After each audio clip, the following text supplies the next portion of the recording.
నిన్న గ్రూప్ 1 విషయంలో హైకోర్టు ఇచ్చినటువంటి తీర్పుతోనే అంతిమ విజయం ఎప్పుడైనా ధర్మాంది అని మరొకసారి రుజువైంది. హైకోర్టు ఇచ్చినటువంటి ఒక తీర్పు ఈ రాష్ట్ర ప్రభుత్వానికి టీజీపీఎస్సీకి ఒక చెంపపెట్టు లాంటిది. ఇది విద్యార్థులు, ఈ రాష్ట్ర యువత, గ్రూప్ 1 యాస్పిరెంట్స్ వాళ్ళ యొక్క పోరాట ఫలితం ఈ తీర్పు. ఇది వారి సాధించినటువంటి ఒక గొప్ప విజయంగా మేము భావిస్తూ ఉన్నాం. అదేవిధంగా ఈ విద్యార్థులకు అండగా నిలిచినటువంటి బీఆర్ఎస్ పార్టీది కూడా ఒక నైతిక విజయం అని చెప్పి మేము భావిస్తున్నాం. ఎందుకంటే ఈ గ్రూప్ 1 పరీక్ష నిర్వహణలో, ఫలితాల్లో, మూల్యాంకనంలో అనేక అవకతవకలు జరిగినాయి. ఇదంతా గందరగోళంగా ఉన్నది, ఏదో గోల్మాల్ జరిగిందని చెప్పి బీఆర్ఎస్ పార్టీ పక్షాన మేము మొదటి రోజు నుండి వాదిస్తూ వచ్చినాం. అయితే ఒక బాధ్యతాయుతమైనటువంటి ఒక రాజకీయ పక్షంగా, ఒక ప్రతిపక్ష పార్టీగా ప్రజల పక్షాన ప్రభుత్వానికి ప్రశ్నలు వేస్తే వాటికి సమాధానాలు చెప్పాల్సింది పోయి టీజీపీఎస్సీ లేదా రాష్ట్ర ప్రభుత్వము మా పరువు పోయింది, మా ఇజ్జత్ పోయింది కాబట్టి మేము మీ మీద ఇజ్జత్ దావా కేసు వేస్తాం, నువ్వు మాట్లాడొద్దు, నువ్వు పోస్ట్ పెట్టొద్దు, నువ్వు 7 రోజుల్లో రిప్లై చేయాలి, నువ్వు ఒకవేళ వైలేట్ చేస్తే నీ మీద క్రిమినల్ కేసు పెడతాం, నీ మీద సివిల్ కేసు పెడతామని చెప్పి బ్లాక్మెయిల్ చేసి బెదిరించినటువంటి ఒక పరిస్థితిని మనం చూసాం. ఆ రోజు టీజీపీఎస్సీ మాకు నోటీస్ ఇస్తే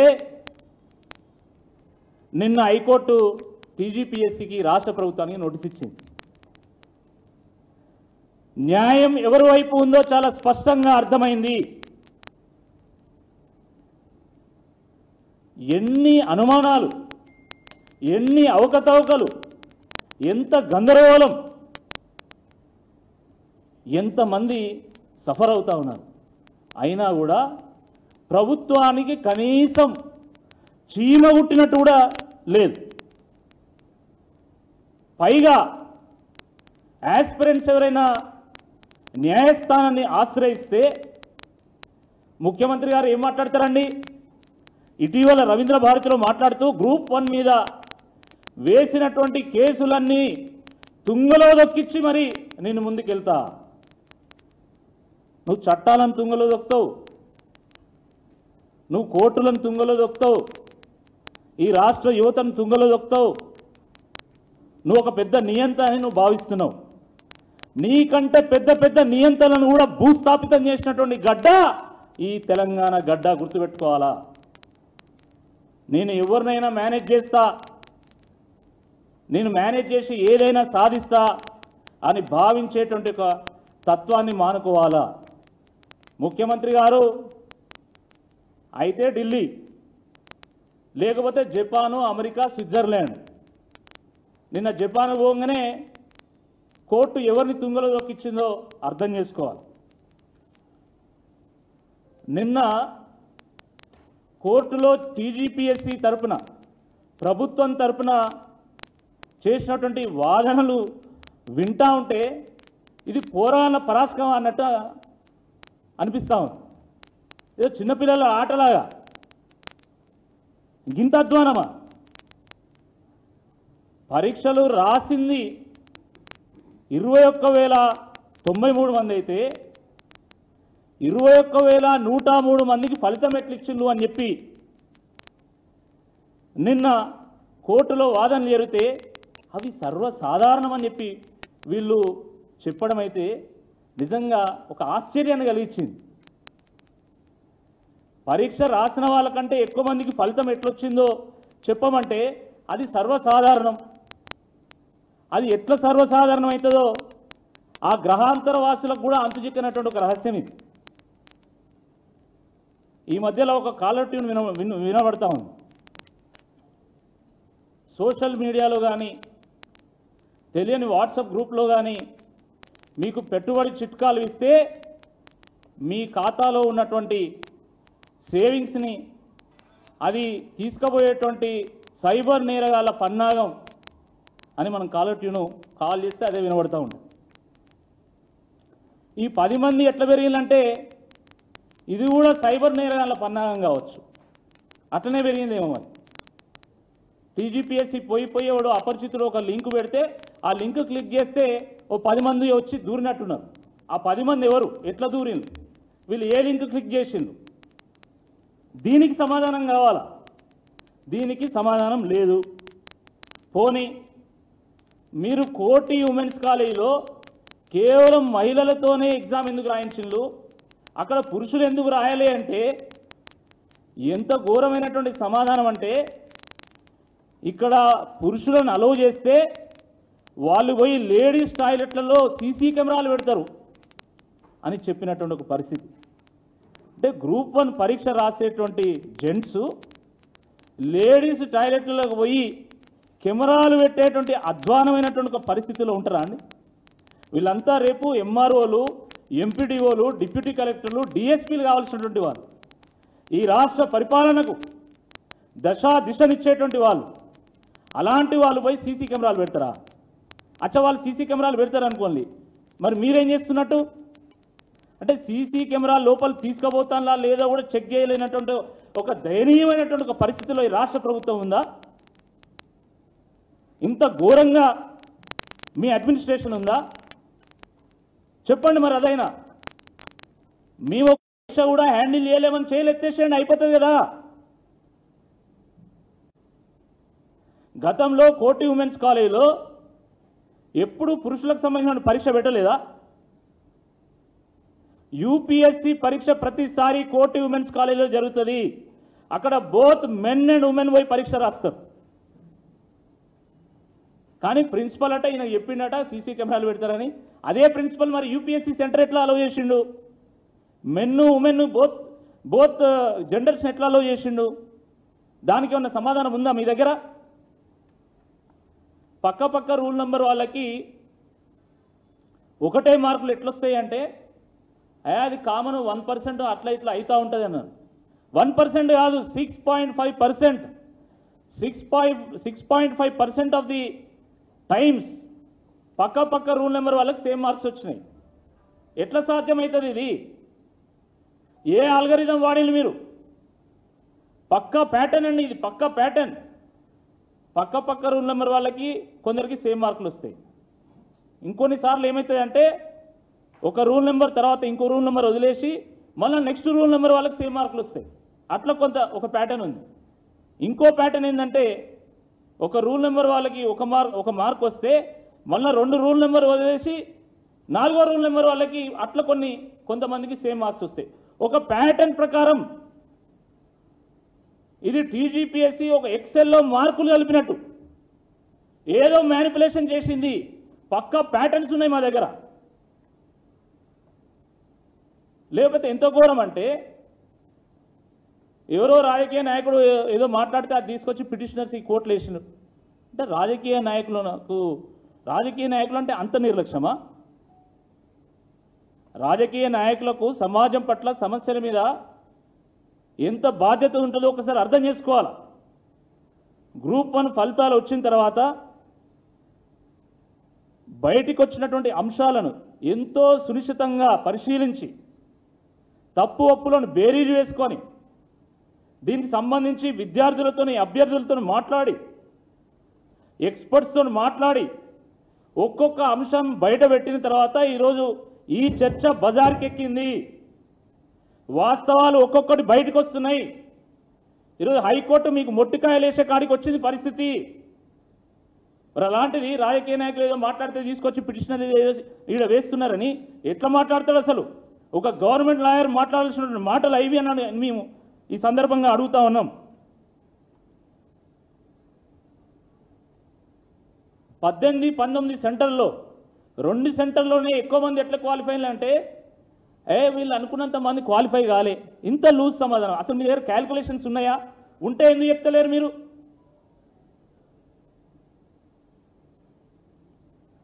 ఒక అమ్మాయిది 480 మార్క్స్ వచ్చినాయి. 480 మార్క్స్ వస్తే రీకౌంటింగ్ పెట్టుకుంటే సుమారుగా 58 మార్కులు తగ్గించి 422 చేసింది. ఈమె టీజీపీఎస్సీకి లెటర్ రాసింది, నాకు 422 ఎట్లా చేసిండ్రు, నాకు సుమారుగా 170 ర్యాంక్ వచ్చేది, ఆ మార్క్స్ ఉంటే ఇప్పుడు నాకు 1100 1200 వస్తున్నది ర్యాంకు, ఇది ఎట్లా అయింది అని అంటే అప్పుడు సమాధానం చెప్పలే. ఇప్పుడు మేము ప్రెస్ మీట్లలో మాట్లాడుతూ ఉంటే ఇవన్నీ బయటకు వస్తూ ఉంటే మొన్న ఆమెకు సంబంధించి ఒక ప్రకటన చేసిండ్రు, మేము డిబార్ చేస్తున్నాం, మేము 4G లిస్ట్ మాకు ఇచ్చింది అని చెప్పేసి. అంత గందరగోళం. ఏదన్నా ఒక్క వయలేషన్ ఉంటేనే బయోమెట్రిక్స్ అక్కడ జరగలేదని చెప్పి గత గ్రూప్ 1 ప్రిలిమ్స్ని రద్దు చేసింది కోర్టు. అలాంటి వయలేషన్స్ ఒక 21 ఉన్నాయి, నేను మొత్తం రాసుకున్న 21 వయలేషన్స్ ఉన్నాయి నా దగ్గర. 21 వయలేషన్స్ని పెట్టుకొని మేము తుంగలో దొక్కుతా, నేను కేసులను తుంగలో దొక్కుతా, నా ఇష్టం, నేను కోర్టులను కూడా శాసిస్తాను, ఏంది నువ్వు అంటే కోర్టులంతే అంత అగౌరవమా? ఈ దేశంలో అసలు అన్యాయం జరిగినోడు ఎవరిని ఆశ్రయించాలో అర్థం లేకుండా చేస్తారా? మీరు అర్థం కాకుండా చేస్తారా? చాలా దుర్మార్గం ఇది. పైగా నిన్న ప్రభుత్వం తరపున లాయరు ఈ పిటిషనర్స్ 20 మంది ఉంటే ఇలా 19 మంది ప్రభుత్వ ఉద్యోగులే. ఈ ప్రభుత్వ ఉద్యోగులందరూ కూడా కంపార్ట్మెంట్ మెంటాలిటీ ఉంటుంది, వాళ్ళు ఉన్నారు కాబట్టి ఇంకోని రానియకుండా మళ్ళీ వాళ్ళే ఉండాలని ప్రయత్నం చేస్తారు అని చెప్పేసి మాట్లాడతారు. లేకపోతే వీళ్ళ డిపార్ట్మెంట్ లేదు, వీళ్ళ డిపార్ట్మెంట్ లేదో తెలిస్తే ఒకవేళ తప్పుడు డిపార్ట్మెంట్ చెప్తే వీళ్ళ క్రిమినల్ ప్రాసిక్యూషన్కి తీసుకెళ్తా అని మాట్లాడతాడు. వాళ్ళని బెదిరించే ప్రయత్నం. ఒకవైపు యాస్పిరెంట్స్ని బెదిరిస్తారు, ఇంకోవైపు పొలిటీషియన్స్ని బెదిరిస్తారు, మరోవైపు పిటిషనర్స్ కూడా బెదిరిస్తారు. ఇదంతా మళ్ళీ కోర్టు ముందే, జడ్జి ముందే బెదిరిస్తారు. బుల్లీయింగ్, బుల్డోజింగ్, బ్లాక్మెయిలింగ్, ఇది ప్రభుత్వం చేస్తున్నది. Either you bully or you bulldoze or you blackmail. ఆ రకంగా మీరు అందరినీ దారికి తెచ్చుకునేటువంటి ఒక ప్రయత్నం చేద్దాం అనుకుంటున్నారు. అది సాధ్యం కాదు అని చెప్పి ఈ సందర్భంగా గుర్తు చేస్తూ ఉన్నాను. కొన్ని సెంటర్లో ఎక్కువ ఫలితం ఎట్లొచ్చింది అంటే ఏ కాంపిటేటివ్ ఎగ్జామ్ పెట్టుకున్నా కూడా ఢిల్లీలో ఉన్న హైదరాబాద్లో ఎక్కువ రిజల్ట్ వస్తలేదా, గట్లనే కొన్ని సెంటర్లో ఎక్కువ వచ్చింది అంటారు. ఏమన్నా అర్థం ఉందా అసలు? మీది Telangana public service commission, Telangana state public service commission. ఎంత ప్రెస్టీజియస్ ఆర్గనైజేషన్ ఇది. యూపీఎస్సీ మోడల్లో మీది నడవాలి, మీ వ్యాఖ్యలు కూడా అట్లా ఉండాలి. కానీ అది జేఈ కానీ బిట్సాట్ కానీ ఇంకా ఏది రాసినా కూడా, ఏ కాంపిటేటివ్ ఎగ్జామ్ రాసినా కూడా ఇట్లనే ఫలితం వస్తుంది, ఢిల్లీలో ఉన్న హైదరాబాద్లో ఎక్కువ వస్తలేదా, గట్లనే ఓ సెంటర్లో ఎక్కువ వస్తుంది అంటారు. ఏమన్నా అర్థం ఉందా? దేశంలో ఎడ్యుకేషన్ పరంగా కొన్ని ముందున్నటువంటి రాష్ట్రాలు ఉన్నాయి, కొన్ని వెనుకున్నటువంటి రాష్ట్రాలు ఉన్నాయి. అది మనందరికీ కూడా తెలుసు. ఉదాహరణకి లిటరసీలో కేరళ టాప్ ఉంటుంది, ఇంజనీరింగ్లో ఆంధ్రప్రదేశ్ తెలంగాణ టాప్ ఉంటాయి. కాబట్టి ఒక్కో పరీక్ష నిర్వహించినప్పుడు ఒక్కో రాష్ట్రానికి సంబంధించినటువంటి అభ్యర్థులు మంచిగా రాస్తారు, మంచి ఫలితాలను సాధిస్తారు. కాబట్టి అక్కడ రిజల్ట్ ఎక్కువ ఉంటుంది. కానీ ఇక్కడ అట్లా జరగలే కదా. ఇప్పుడు ఫర్ ఎగ్జాంపుల్ వరంగల్ సంబంధించిన వాళ్ళను, నిజామాబాద్ సంబంధించిన వాళ్ళను వాళ్ళందరినీ తీసుకుపోయి కోటి ఉమెన్ సెంటర్లో పెట్టలే కదా. అన్ని జిల్లాల వాళ్ళను ర్యాండమ్గా ఈ జిహెచ్ఎంసీ పరిధిలో ఉన్నటువంటి సెంటర్స్లో డిస్ట్రిబ్యూట్ చేసినప్పుడు యావరేజ్ రిజల్ట్ రావాలి. కానీ ఒక సెంటర్ మొత్తం క్వాలిఫై కావడం ఏంది, ఒక సెంటర్లో ఒక్కడు కూడా క్వాలిఫై కాకపోవడం ఏంది? చాలామంది యాస్పిరెంట్స్ ఒక విషయాన్ని గమనించింది. మెయిన్స్ ఎగ్జామ్స్ జరుగుతున్నటువంటి సందర్భంలో నేను మా పార్టీ పక్షాన ఒక ట్వీట్ చేసిన. దేశంలో ఎక్కడ లేని విధంగా, అది యూపీఎస్సీ కానీ ఇతర రాష్ట్రాల్లో ఉన్నటువంటి పబ్లిక్ సర్వీస్ కమిషన్స్ కానీ వాటిలో ఎక్కడా లేని విధంగా మెయిన్స్కి ప్రిలిమ్స్కి వేరు హాల్ టికెట్ ఎట్లా ఇస్తారు? దీంట్లో ఏదో గందరగోళం జరగబోతున్నది, ఏదో గోల్మాల్ చేస్తున్నారు.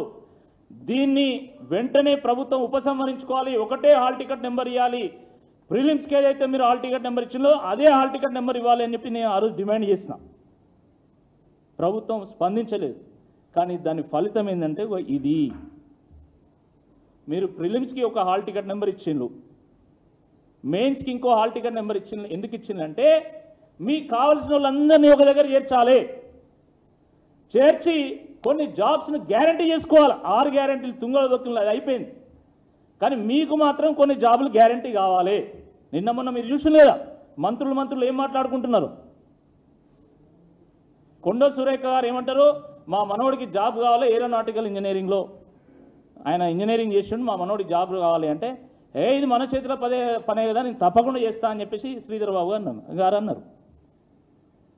గిట్లనే గ్రూప్ 1లో ఏమైనా జరిగిందా, ఇలాంటిదే గ్రూప్ 1లో ఏమైనా జరిగిందా అనేటువంటి అనుమానం ఈరోజు కేవలం బీఆర్ఎస్ పార్టీకి కాదండి, రాష్ట్ర యువత మొత్తానికి ఉంది.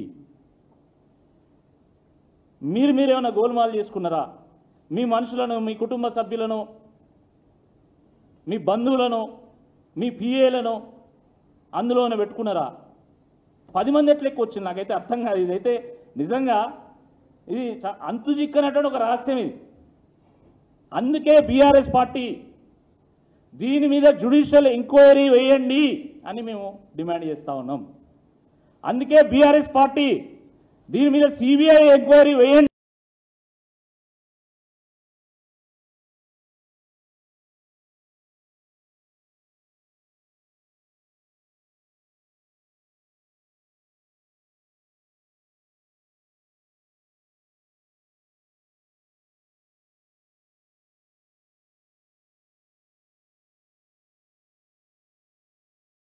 అని మేము డిమాండ్ చేస్తూ ఉన్నాం. అయినా కూడా ప్రభుత్వం ఇప్పటివరకు స్పందన లేదు. అనంగా పాపం పేపర్లో వాళ్ళు పుంకాలు స్టోరీలు రాసిన తర్వాత, కొంతమంది మేధావులు ఆర్టికల్స్ రాసిన తర్వాత, ఈ యాస్పిరెంట్స్ అందరూ నెత్తినోరు మొత్తుకున్న తర్వాత ఒక రీజాయిండర్ పంపింది. ఈ పత్రికల వాళ్ళకి అది కూడా పబ్లిక్ ఏమి ఇష్యూ చేసినట్టు నాకు అనిపించలే. పత్రికల ద్వారా ప్రజలకు వెళ్ళాలనేటువంటి ఒక ప్రయత్నం ఏదో చేసినట్టున్నారు. రీజాయిండర్ అన్ని తప్పుల తడకలే, ఒక్కటి వాస్తవం లేదు. ఉర్దూలో 9 మంది పరీక్ష రాసిందని గతంలో అన్నారు, ఇప్పుడు 10 మంది పరీక్షలు రాసిందని మళ్ళీ వాళ్ళే చెప్తారు. ఈ వెబ్ నోట్లు ఏందో, ఈ కరెన్సీ నోట్లు ఏందో ఎవ్వరికి అర్థమైతే లేదు. ప్రభుత్వము ఇప్పటికైనా మొండి వైఖరిని వాళ్ళు వీడాలి. మొండి వైఖరిని వీడి వాస్తవం ఏందో చెప్పాలి. పాపం అభ్యర్థులు ఏళ్ళ తరబడి ఒక పూట తింటూ ఇంకో పూట కడుపు మార్చుకుంటూ ఎప్పుడెప్పుడు నోటిఫికేషన్ వస్తుందా అని ఎదురు చూస్తూ ఉంటే, ఆ నోటిఫికేషన్ రాగానే గద్దల్లాగా వాటిని తన్నుకొని పోయి దొంగలు ఊరు వంచుకున్నారు.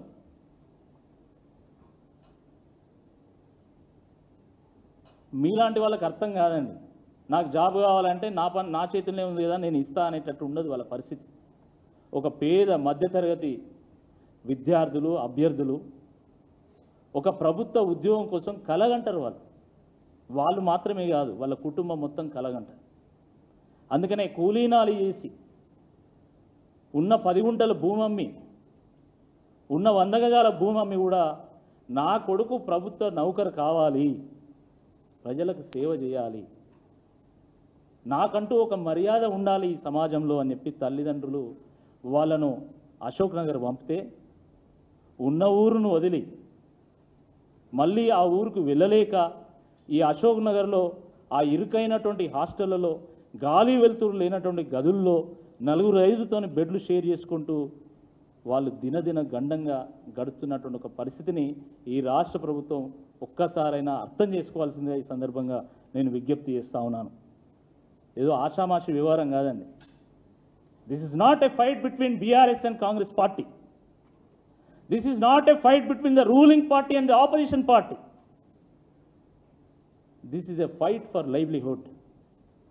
This is a fight for meritocracy. మిమ్మల్ని మానవతా దృక్పథంతో చూడమని మేము అంటలేము. ఒక సహజ ధోరణితోని మెరిట్ని ఎంకరేజ్ చేసేటువంటి ఒక సిస్టమ్ని తీసుకురమ్మని చెప్పేసి ఈ సందర్భంగా మేము కోరుతా ఉన్నాం. Let the merit prevail. Why are you suppressing the merit? మీ వెబ్ నోట్ల పేరు మీద, మీ కరెన్సీ నోట్ల పేరు మీద విద్యార్థుల భవిష్యత్తును మాత్రమే నాశనం చేయడం లేదు, రాష్ట్ర భవిష్యత్తును నాశనం చేసేటువంటి ఒక ప్రయత్నం చేస్తూ ఉన్నారు. దీన్ని ఇప్పటికైనా మానుకోవాల్సిందా ఈ సందర్భంగా మేము విజ్ఞప్తి చేస్తున్నాం. నిన్న చాలామంది సంబరపడ్డారు. నిజంగా నోటిఫికేషన్ 50,000 నోటిఫికేషన్ ఇస్తామనగానే చాలామంది, అంటే మేమంటే బీఆర్ఎస్ పార్టీ మా కార్యకర్తలు మేము రాజకీయంగా ఆలోచిస్తాం, కానీ సాధారణ యువత అరే మాకు 50,000 ఉద్యోగాలు వస్తాయి అనుకోగానే మళ్ళీ సిలబస్ మీద కాంపిటీషన్. మొన్నటి దానిక ఎస్సీ వర్గీకరణ పేరు మీద కాలయాపన, ఇప్పుడు సిలబస్ కమిటీ పేరు మీద కాలయాపన. కాంగ్రెస్ పార్టీ అంటేనే కమిటీలతోని కాలయాపన, ఇది అందరూ తెలిసినటువంటి విషయం. మళ్ళీ ఇది సిలబస్ పేరు మీద మళ్ళీ 3 నెలలు 6 నెలలు మళ్ళీ పొడిగించాలా అనేటువంటి ఒక దురుద్దేశంతోనే ఈరోజు వాళ్ళందరూ కూడా ప్రభుత్వం వ్యవహారం చేస్తూ ఉంది. ఈ రాష్ట్రంలో ముఖ్యంగా యువతలో ఈరోజు ఒకటే నినాదం ఉంది, రీవాల్యుయేట్ అండ్ రీకాల్.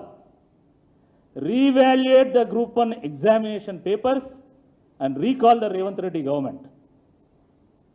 కాబట్టి ప్రభుత్వం ఆలోచన చేయాలా, ఏదో ఒక పరీక్షతోనే ఏదో అయిపోతుంది అనుకుంటే కాదండి. రాష్ట్ర యువతతోని బీఆర్ఎస్ పార్టీతోని పెట్టుకుంటే అది కొరువుతోని తలగొక్కున్నట్టే అవుతుంది. ఫలితం మీరు అనుభవిస్తున్నారు, ఇంకా అనుభవిస్తారు. మళ్ళీ సిగ్గు లేకుండా మాది మోడర్న్ ప్రభుత్వం అంటారు. మోడర్న్ ప్రభుత్వం అంటే మొట్టికాయలు వేసుకునేటువంటి ప్రభుత్వం అని చెప్పి మనకు స్పష్టంగా అర్థమవుతుంది. హైడ్రా మొట్టికాయలు పడ్డాయి, మూసి మొట్టికాయలు పడ్డాయి, లగచర్ల మొట్టికాయలు పడ్డాయి, హెచ్సియు మొట్టికాయలు పడ్డాయి, ఇప్పుడు గ్రూప్ 1 కూడా మొట్టికాయలు పడ్డాయి. పాపం ఆ జడ్జి నిజంగా, అంటే మనము జడ్జిమెంట్ మీద వ్యాఖ్య చేయలేము. జడ్జి చాలా ఉదార స్వభావంతో ప్రభుత్వం యొక్క వాదన విన్నారు. ఎవరైనా మనలాంటి వాళ్ళు అనుకోండి, ఏంద్ర బాబు ఈ గందరగోళం ఏంది అని వ్యాఖ్యానించేటువంటి ఒక పరిస్థితి ఉంది. ఇంతకంటే ఎక్కువ నేను మాట్లాడలేను, కానీ వాస్తవానికి ఇది తప్పకుండా ఈ పరీక్షను కొట్టేసేటువంటి ఒక పరిస్థితి పరీక్ష అండి. నేను మీడియా వాళ్ళందరూ కూడా నేను విజ్ఞప్తి చేస్తున్నాను, ఇప్పుడిప్పుడే అన్ని అంశాలు బయటకు వస్తున్నాయి, వెలుగులోకి వస్తున్నాయి. మీరు తలుచుకుంటే ఇన్ఫర్మేషన్ సేకరించడం పెద్ద విషయం కాదు. మీరు ఇంకా మాకంటే ఈజీగా మీరు ప్రూఫ్స్ సాధించగలుగుతారు. మీ ద్వారా కూడా కొన్ని ప్రూఫ్స్ బయటకు వస్తే ఈ వేల మంది విద్యార్థులు, ఆగమవుతున్నటువంటి విద్యార్థులకు ఒక భరోసాని ఇచ్చినట్టయితే అని చెప్పి ఈ సందర్భంగా విజ్ఞప్తి చేస్తున్నాం. మొన్నటి దానిక పాపం అభ్యర్థులు కోర్టుకు పోవాలంటే కూడా భయపడ్డారు, ఎందుకంటే ఇంటెలిజెన్స్ బేడగా ఉంటుంది. కానీ నిన్న కోర్టు చేసినటువంటి వ్యాఖ్యల తర్వాత ఒక ధైర్యం వచ్చింది. ఇప్పుడు మాకు విద్యార్థులందరూ కూడా మాకు మెసేజ్ చేస్తున్నారు, కాల్ చేస్తున్నారు, మా దగ్గర కొన్ని ఆధారాలని మీకు ఇస్తామని చెప్పేసి. కాబట్టి విద్యార్థులందరినీ కూడా కోరుతున్నాం, మీ దగ్గర ఏ ఆధారం ఉన్నా కూడా మాకు సబ్మిట్ చేయండి, మేము కూడా మా పక్షాన మేము కోర్టుకు సబ్మిట్ చేస్తాం. తప్పకుండా న్యాయపరంగా అన్ని రకాల పోరాటాలు చేస్తుంది బీఆర్ఎస్ పార్టీ, మీకు అండగా నిలుస్తుంది. ఈ గ్రూప్ 1 యాస్పిరెంట్స్కి, ఈ రాష్ట్ర యువతకు న్యాయం జరిగేంత వరకు పోరాట పందాను బీఆర్ఎస్ పార్టీ వదలదని చెప్పి ఈ సందర్భంగా నేను గుర్తు చేస్తున్నాను. ధన్యవాదాలు. ఏమైనా ప్రశ్న ఉంటే అడగచ్చు. మాకు 9వ తారీఖు నోటీస్ వాళ్ళు పంపింది. ఈ బీఆర్ఎస్ పార్టీ చేయబట్టి, రాకేష్ రెడ్డి చేయబట్టి మొత్తం మా ఇజ్జతంతా వేయింది. కాబట్టి మీ మీద ఇజ్జత్ కేసు ఇద్దామని చెప్పి మేము నోటీస్ ఇస్తున్నామని చెప్పి వారు చెప్పడం జరిగింది. వారు 7 రోజులు అడిగితే నేను 3 రోజులనే రిప్లై చేసిన. మేము 3 రోజులలో రిప్లై చేసినాము, కానీ 7 రోజులలో నువ్వు జాబ్ నోటిఫికేషన్స్ ఇస్తావా అని చెప్పి మేము అడిగినాం. ఎందుకంటే టీజీపీఎస్సీ బాధ్యత అది. ఇప్పటివరకు స్పందన లేదు. మేము రిప్లై ఆల్రెడీ ఇచ్చినాం, కానీ మేము అడిగినటువంటి ప్రశ్నలకు ఇప్పటివరకు సరైనటువంటి సమాధానం టీజీపీఎస్సీ నుండి రాలేదు.